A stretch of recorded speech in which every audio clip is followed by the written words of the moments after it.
Mesdames et messieurs, bonjour. Je suis ravie de vous retrouver pour cette édition spéciale de votre programme quotidien Midi au Caire en ce jeudi le 22 juin 2023. Une édition spéciale car vous l'avez constaté, nous sommes en direct depuis ce matin de Paris où nous assistons donc à ce sommet exceptionnel concernant un nouveau pacte financier. Nous avons vu le président français Emmanuel Macron inaugurer sommet avec la présence de plusieurs chefs d'État et de hauts responsables des quatre coins du monde. Alors on va sans plus tarder enchaîner et rentrer dans le vif du sujet avec ce premier sujet concernant le président Abdel Fattah el-Sisi qui est en visite donc à Paris où il prend part au sommet intitulé Un nouveau pacte financier mondial qui se tient aujourd'hui et demain. La participation du président Sisi à cet événement est de taille. Elle est en réponse à une invitation que lui avait adressée le président français Emmanuel Macron dans le cadre des relations stratégiques étroites et accrues entre les deux pays. Le président Sisi aura également de nombreuses rencontres lors de cette visite à Paris avec les hauts responsables français pour discuter des moyens susceptibles de relancer les relations bilatérales ou dans les cadres de coopération bilatérale et des consultations autour des questions régionales et internationales d'intérêt commun. Voici un sujet.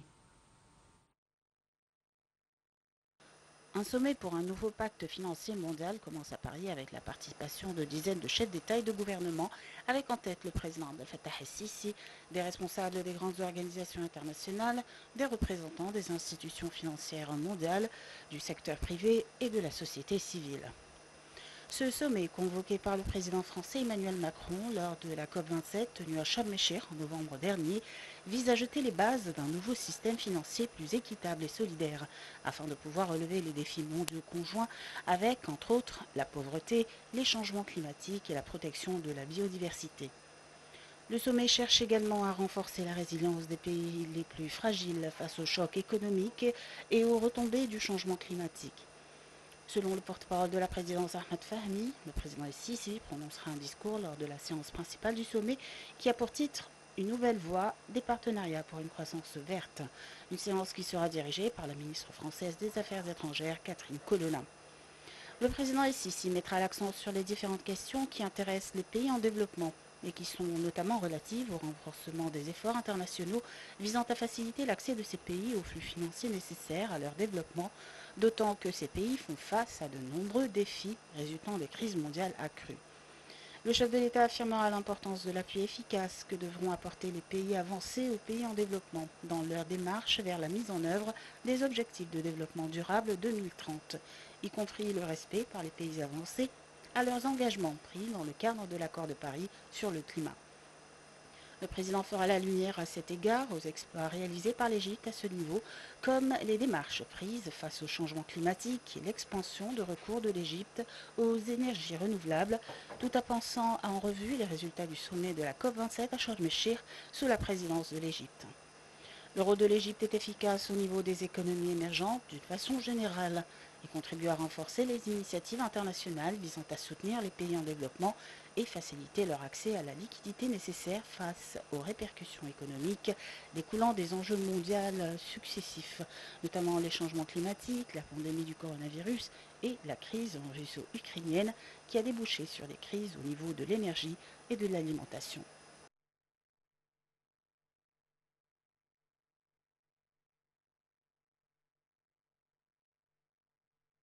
Nous a rejoint par téléphone Madame Farida Choubechi, membre du Parlement égyptien et journaliste. Bonjour.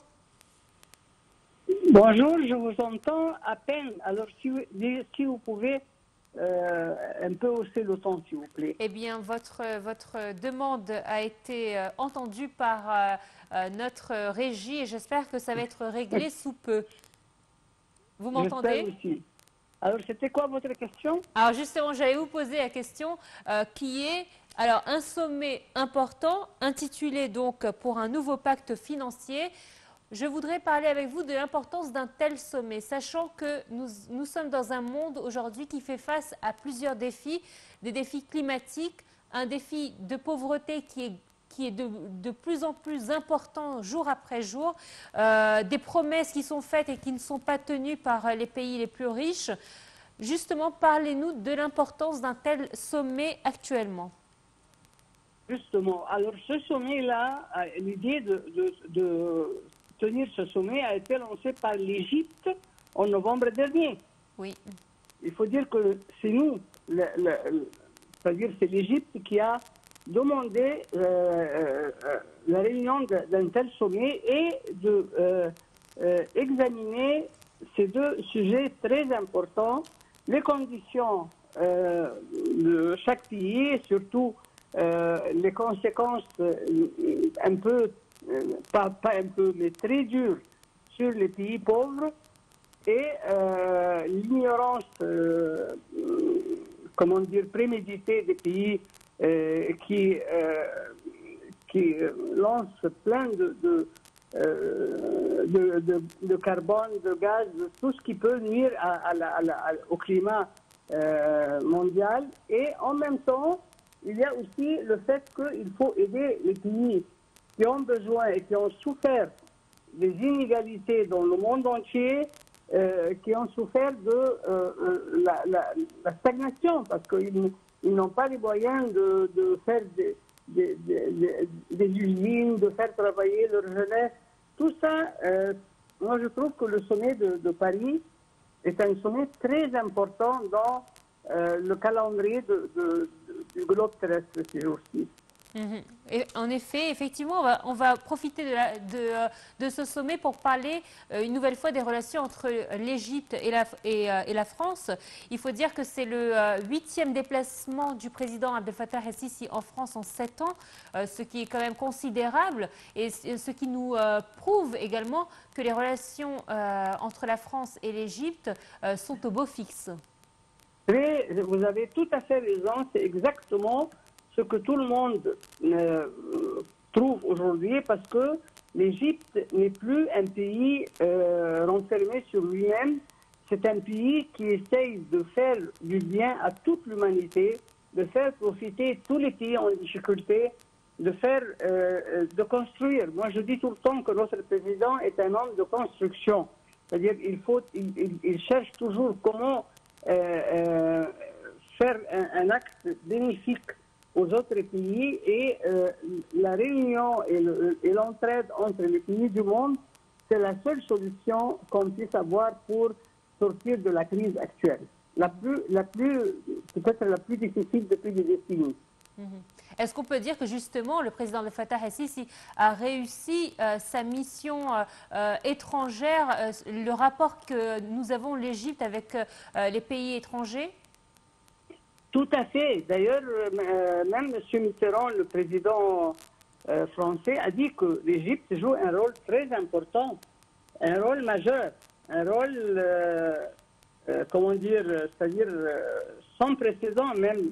Et c'est pour ça que tout le monde a confiance aux solutions que propose notre président.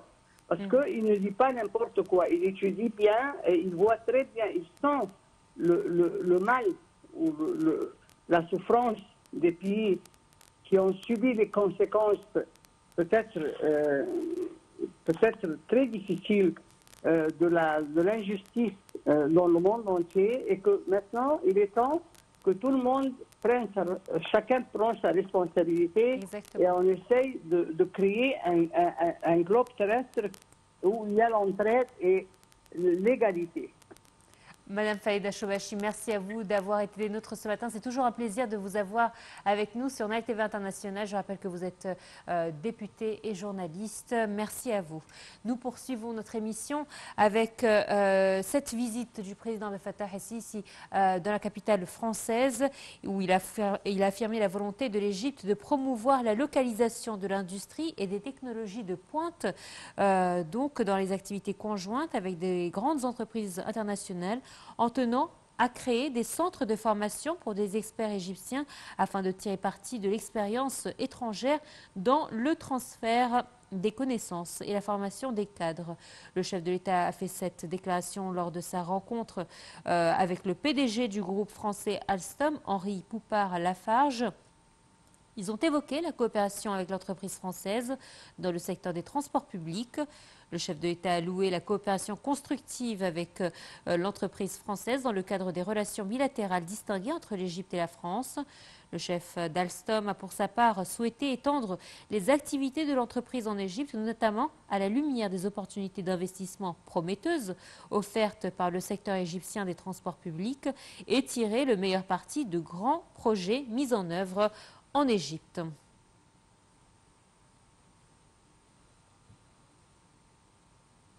Mais ce n'est pas tout. Le président Abdel Fattah el-Sisi et donc le président de la compagnie française de transport maritime international CMA-CGM, Rodolphe Saadé, et un certain nombre de hauts responsables de la compagnie ont discuté donc des moyens d'élargir les activités de l'entreprise en Égypte au cours de la prochaine étape.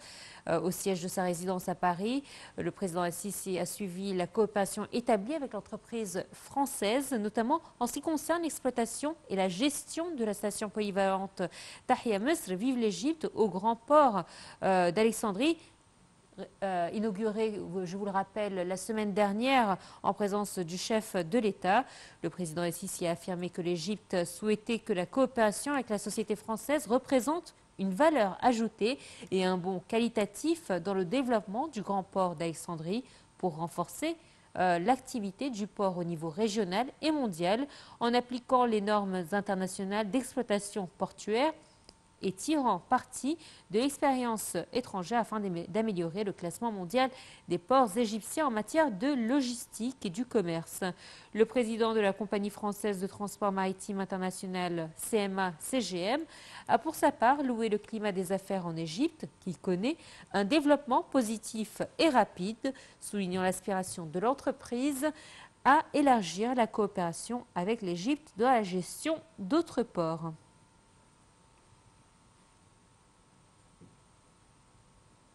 Et puisqu'on parle des relations égypto-françaises, nous allons faire un point des relations économiques entre les deux pays. Alors, il faut savoir que les exportations égyptiennes vers la France se sont élevées à 1,8 milliard de dollars en 2022 contre 1,1 milliard de dollars durant la même période de 2021, affichant une hausse de 61%.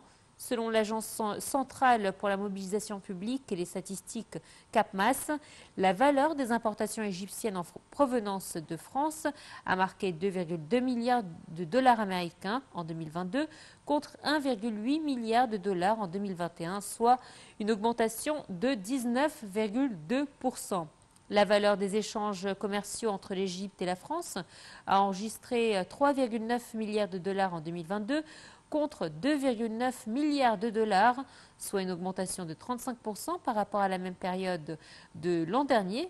CAPMAS précise que les investissements français en Égypte se sont chiffrés à 550,6 donc durant l'exercice financier 2021-2022 contre 276,2 millions de dollars durant l'exercice révolu, soit une augmentation de 99,3%.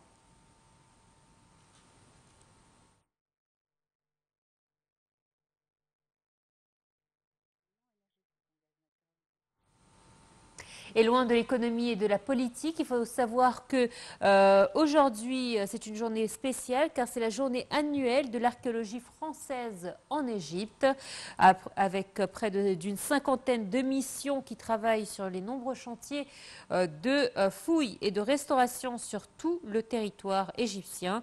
La France est le premier partenaire de l'Égypte en matière d'archéologie. Organisée conjointement par l'Institut français d'archéologie orientale, IFAO, et l'Institut français d'Égypte, IFE, la journée de l'archéologie France-Égypte rend chaque année hommage à ces missions archéologiques franco-égyptiennes.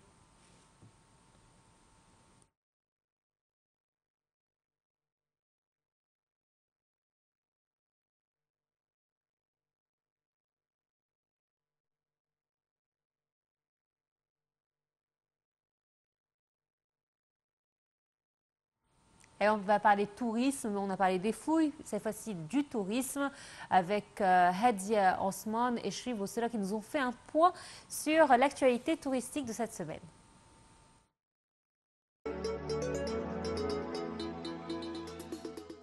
Sous le titre Shadi Abdessalem et la recherche de l'identité égyptienne, le Grand Théâtre du Musée national de la civilisation égyptienne d'Al-Fostat a organisé une cérémonie culturelle et artistique dans le cadre des premières activités de cinéma et civilisation organisées par le musée dans le cadre de programmes culturels et artistiques pour faire revivre l'art du cinéma.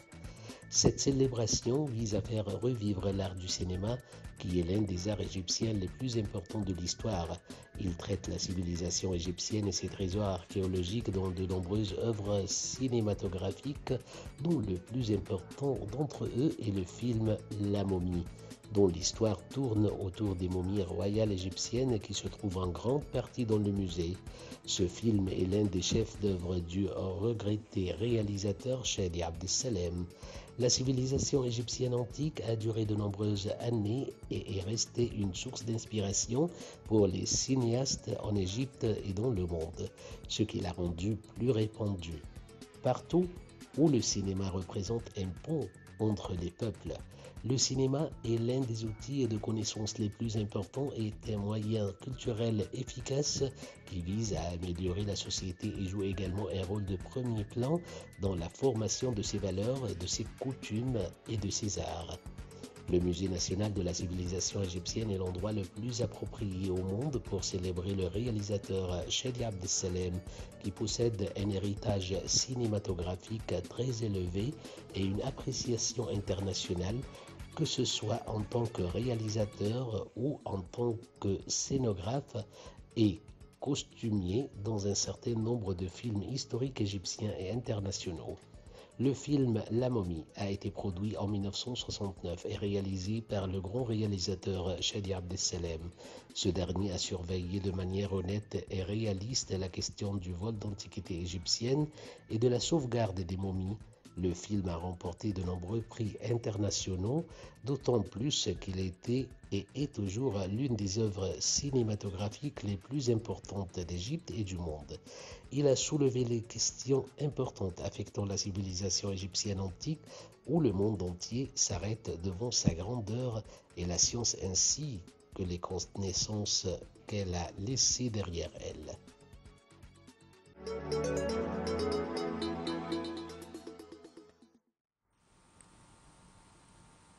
C'était tout pour ce matin. Merci de votre fidélité. Excellente suite de programme sur la TV internationale. Au revoir.